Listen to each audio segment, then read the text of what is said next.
crazy. Casey.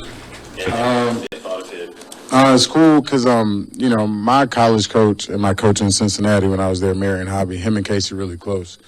So it's just like having a mirror and brother of Hobby over here coaching me. And it's a coaching style I really like. He's a teacher, wants to make sure you know every detail of what he wants you to do before he's asking you to do it. And I think for a player like me, that helps a lot because you know, like, what you can do within the system and what you can't do.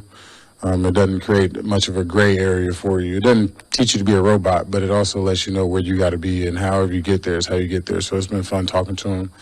And he's a pretty honest guy. I like that he's very honest, open, and talks to us just about life. It's been fun. I knew it. I forgot, though.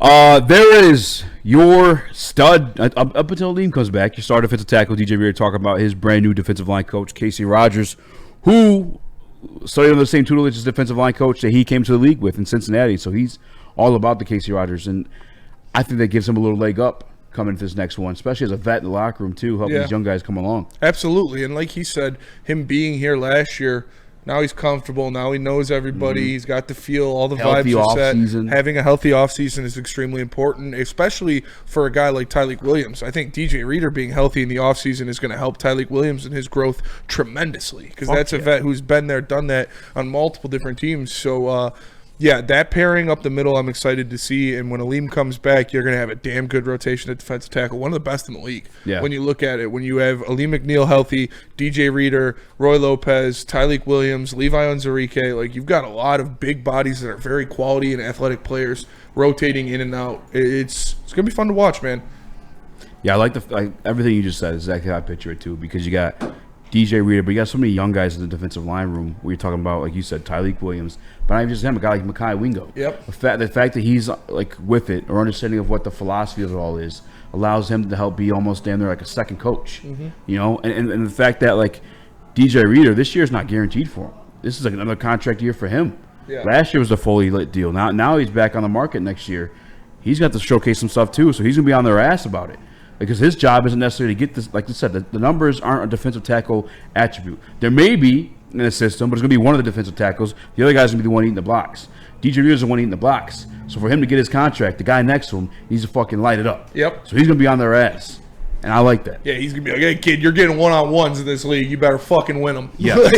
I'm here for a reason to make you shine. So, yeah, I think if they start Tyleik at that starting 3-tech, if he beats out Levi at that spot, Yeah. you're going to see somebody. I forgot about Levi. Yeah. I right. think Levi's your starting 3-tech week 1. Yeah. I could see it. I mean, Levi played a damn good year last year. Like, he was good, and he played the whole year. I don't think it's crazy at all. I really don't. I feel like I liked him at the edge, though. And not, I mean, I don't know where they're at with their like actual comfortability. I mean, it sounds like they're actually comfortable with Davenport. I think they need the 3-tech depth more than edge to start the season with Lee McNeil probably going to be on the PUP list. Yeah, you're right. Because Robin Lopez more of a nose tackle. He's a nose tackle for sure. Yeah, that makes sense. But Guy Wingo is also not a big guy. Yeah, but then when Lee McNeil gets healthy, and you've got DJ Reader and Robin Lopez, Lee McNeil and Tyleik Williams, that frees up Levi to do whatever the fuck he wants, or whatever they want him to do. Obviously. Yeah, if he's the one getting one-on-ones, I'm for that. That's what we saw in camp when he was. And remember what Kevin Zeitler said? Yeah, you have two $20 million defensive tackles on the team right and now. that guy should have been an All-Pro last year. Yeah, I'll die on that hill. Absolutely should have. That's a phenomenal point, man. Because when all the hype was coming out of Levi, and it wasn't just us, it was Burkett, 10, 20 minutes, everyone. I mean, you couldn't not talk about the guy that was lining up against him in practice every day. Yeah, Levi was a monster last year, and when Hutch was healthy. And when Hutch went down, then you get to see that version of Levi. Then you don't have to worry about that edge as much, and you can push back to the middle. And now you're going to see him these one-on-one matchups, and people's like, oh, that's why we re-signed him. Because that's the other video we played before we started talking about the Dune shit, the Pollock shit, was DJ Reader talking about like the familiar face. And a lot of Detroit Lions fans, that's the question he was asked. A lot of fans are upset that we're just bringing back all the same guys. Why is that a benefit? He's like, it's a benefit because we're hopping right back into things. There's no question or learning anything new. You're just doing what you've already known the entire time. And again, to the tune of a top 10 defense. Y'all keep calling Roy Robin. Did you call him Robin Lopez again?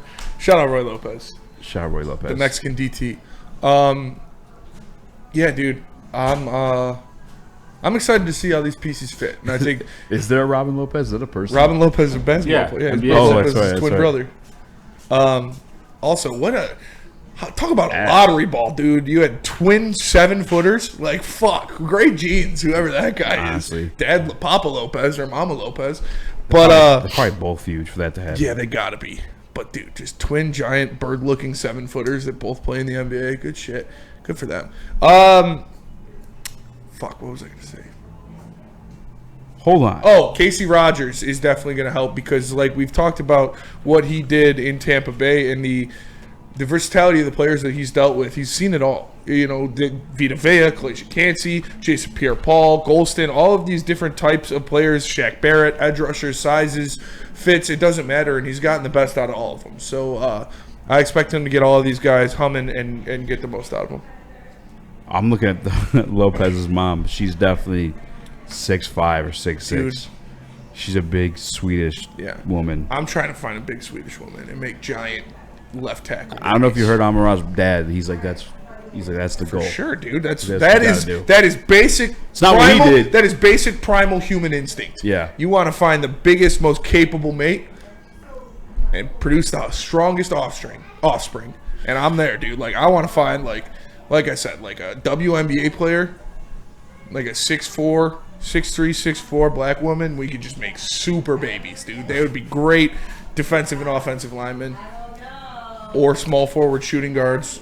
Yeah, because the mom is up to their chin. Maybe even a running back. We would make. And they're 7 foot. So she got to be like, what, Mom's 6? up to their chin. Yeah, she's gotta gonna be like 6'6" at least. At least. Pops is probably when Pops like 5'5", he's like, Dude, I think they're both taller than their dad. that's their dad. Well, he's probably He's not tall. He's I still- he's forget still- Robin Lopez is 7 feet tall. Both so parents he- are 6'6", He's probably so- like 6'6". Yeah, 6'7". 6'7". All right, sorry. God damn it. dude, Almost made it through a whole. We're doing so good. We were you're close. trying for it, man. Nobody's clipping you, dog. I'm not doing it for a fucking clip. I'm gonna make it easy highlight. I have a reel. 14-year-old I'm gonna make kid it running easy around my house a- saying it a every fucking 6'7" 5 minutes. Fucking highlight reel. 6'7". And it's gonna Why would be I want that to be opening day clipped? That's highlights. embarrassing. I don't know. Embarrassing. Qualify as an Amazon? The mom? 6'6", 6'8". Yeah, Yeah, for for sure. I think any I think girl 6 over foot 6'2". and above. Yeah. Well, Well, maybe not 6 foot. That might be a. yeah, I'd say 6'2" and up. You're Amazonian-ish. Amazona-ish. Yeah. Amazon adjacent. He is clip farming supremacy. Yeah, I think that. What do you look at? You look taken aback right now. Because I'm trying to get it confirmed before I say it. The father's 6'5", and the mom is... 6'7". I can't find anything accurate on the mom. But she's tall. She's tall. She's a tall lady. I mean, you gotta be. All right, to make 2 7-foot twins, you gotta be pretty big. You gotta be pretty fucking big, mate. I hope DNC's in the chat because the next one might be for him, or we do the mailbag. Save this one for tomorrow. Cum bucket's getting shit on. The cum It's a bucket. crazy sentence. Cum bucket's getting Cum shit buckets on? are getting shit. That's on. crazy.